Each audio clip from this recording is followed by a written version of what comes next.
It was supposed to be a season of celebration. August 2025, one of the most iconic mountains in the world, K2, was being challenged by some of the strongest mountaineers alive. But instead of glory, the year delivered something else entirely. It delivered tragedy.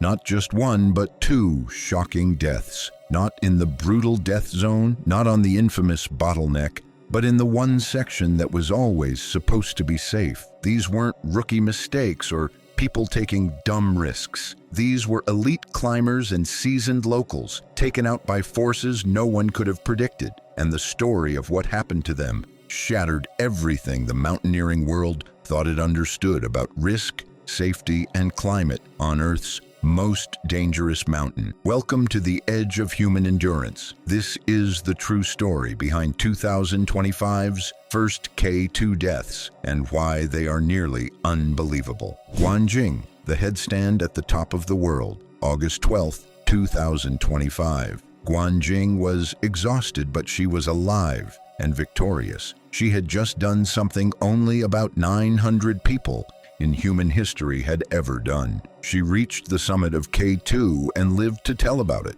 At 37 years old, Guan wasn't a wealthy adventure tourist with a camera and an ego. She was from a small village in China's Hunan province. She began as a yoga instructor, but her true calling, the mountains. She had an obsession with climbing, but not in the flashy influencer kind of way. Her motto was simple: life should have no regrets. In 2024, she made headlines across Asia when she climbed Mount Everest with the legendary guiding team Imagine Nepal. And she didn't just summit Everest. She did something that shocked viewers everywhere. She took off her gloves in minus 40-degree weather and did a 20-second headstand at the summit. That moment went viral across Chinese social media, and suddenly the world knew her name. So when she announced she was attempting K2 in 2025, people were stunned. Not because she wasn't capable, but because she was still relatively new to extreme mountaineering. Everest is high, yes, but it's more about endurance. K2? It's a whole different beast. K2 is pure danger. It's technical, unpredictable, and deadly. This was like going from driving a fast car down a highway to racing through Monaco's tightest turns, with no margin for error. The 2025 season on K2 wasn't just dangerous, it was something else entirely. Climate scientists called the conditions unprecedented. A dry winter, a scorching summer, the mountain's usual snowpack, the glue that holds it together, was gone, and that turned K2 into a nightmare. Rockfall was constant. Whole slopes that had been stable for decades were crumbling. Expedition leaders didn't hesitate. They packed up and left. Even Madison Mountaineering, one of the most respected teams in the world, turned back after Camp 1. Mountain professionals followed. The verdict was unanimous. K2 in 2025 was too dangerous to climb. But one team stayed. Imagine Nepal, led by Mingma-ji Sherpa, decided to wait for the perfect weather window. Now, Mingma-ji isn't just any Sherpa. This man has stood on K2's summit multiple times. If anyone knew how to read this mountain, it was him. The plan was simple: move fast, time the weather perfectly, and stick to the ropes they had helped fix themselves. And then, on August 11th, their window opened. Guan Jing set off in the darkness of early morning, her headlamp slicing through the cold black air, and everything went perfectly. Around 3:32 p.m. Pakistan time, she stood at the top of K2. Fewer than 900 people in human history have stood there. She joined that club, but as every mountaineer knows, reaching the summit is only half the journey. Guan and her team descended carefully. They were tired. They'd been in the death zone, above 26,000 feet, for over 20 hours, but they were steady, alert, and following protocol. The first big obstacle was the bottleneck, a narrow, icy chute with a massive ice cliff hanging above it. This cliff, known as a serac, is the size of a building and can collapse at any time. It's the exact spot where 11 climbers died in 2008. Step by step, clip by clip, Guan made it through.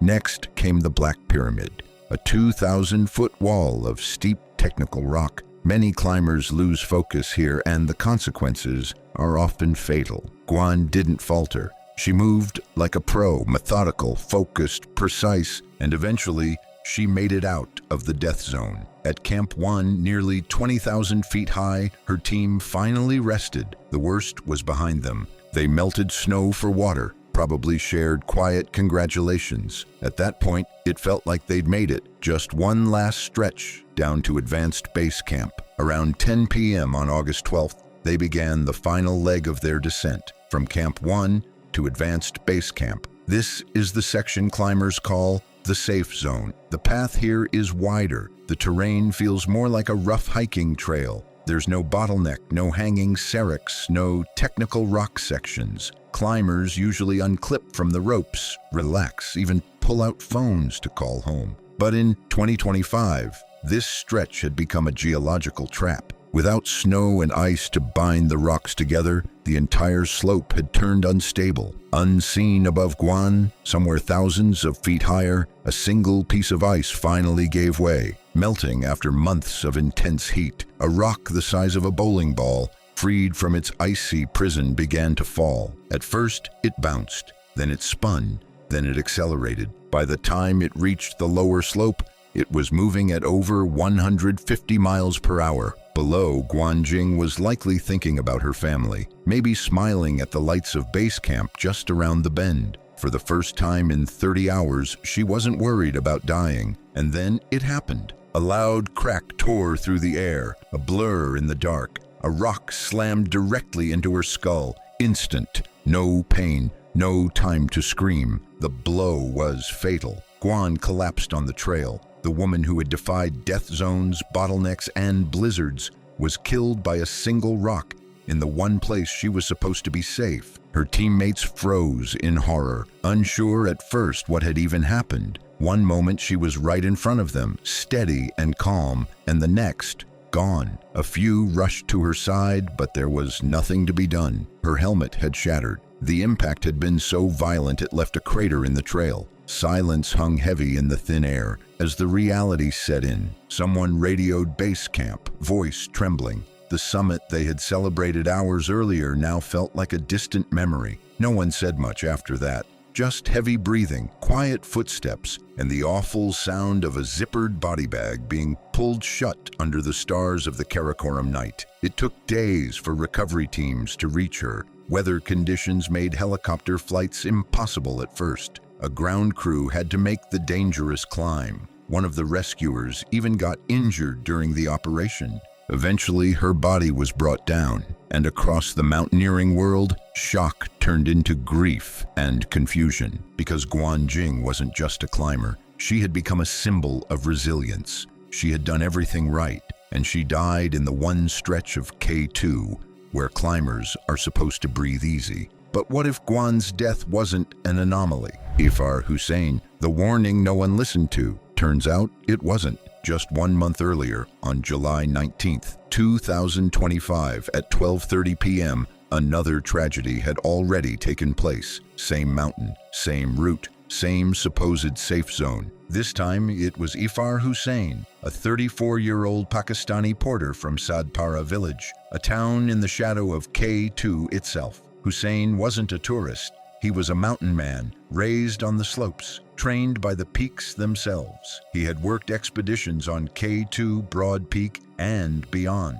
A local expert, exactly the kind of person who keeps major climbs running. He was part of a 4-member team working with mountain professionals, a highly respected expedition company. The team included 2 Sherpas from Nepal and another Pakistani porter named Niaz Ali. That day, they were descending from Camp 1 to advanced base camp, the very same stretch Guan would later walk. Nothing technical, just another routine descent. And then, out of nowhere, a thunderous sound broke the calm. About 1,000 feet above the team, a massive slab of ice and snow broke free. This wasn't supposed to happen in this section. The danger here was always considered to be small rockfall, not avalanches. But the mountain didn't care about rules. The avalanche roared to life. Snow, ice, rocks, everything in its path was swept into a rushing torrent of destruction. The team had 10 seconds to react. Dawa Fingzhou Sherpa was caught in the slide,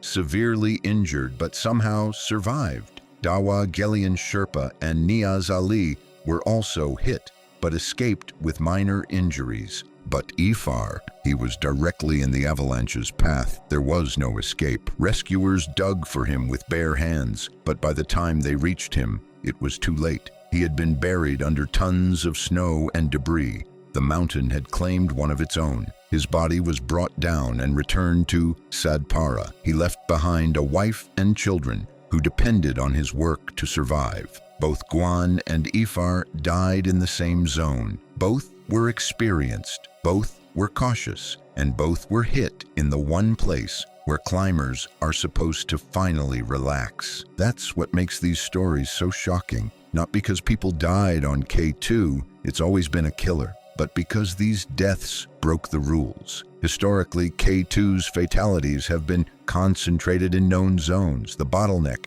the Seracs, the death zone, areas where climbers know they're gambling. But in 2025, the danger shifted. Safe zones weren't safe anymore, and this is the part that rattled even the most seasoned veterans. What happened on K2 in 2025 is part of a larger, more terrifying pattern. Climate change isn't just raising sea levels and causing heat waves in cities. It's melting the very structure of mountains. Glacial melt that normally holds rock faces together is disappearing. Extreme temperature swings are expanding and contracting rock layers until they break. Predictable weather patterns that climbers used for decades, gone. These changes are turning the most stable sections of high-altitude peaks into death traps. Think about this. Only about 40 people summited K2 in 2025. That's not just low, that's a statement. Expedition teams, even those with millions in sponsorships and years of planning,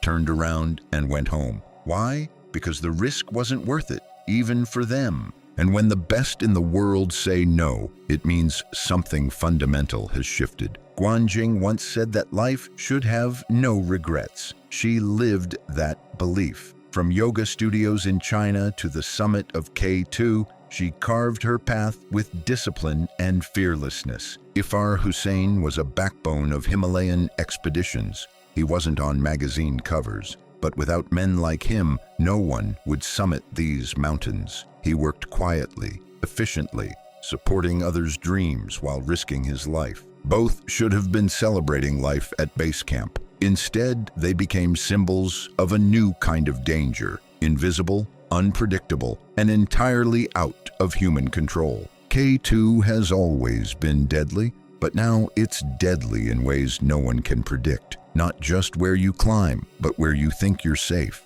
That's what makes 2025's first K2 deaths nearly unbelievable. Thanks for watching. If this story shook you or taught you something new about the changing face of extreme adventure, don't forget to like, share, and subscribe. And if you want to see more immersive storytelling like this, explore even deeper stories, and support what we do, join the community over on Patreon. Stay bold, live brave, and respect the mountain, always.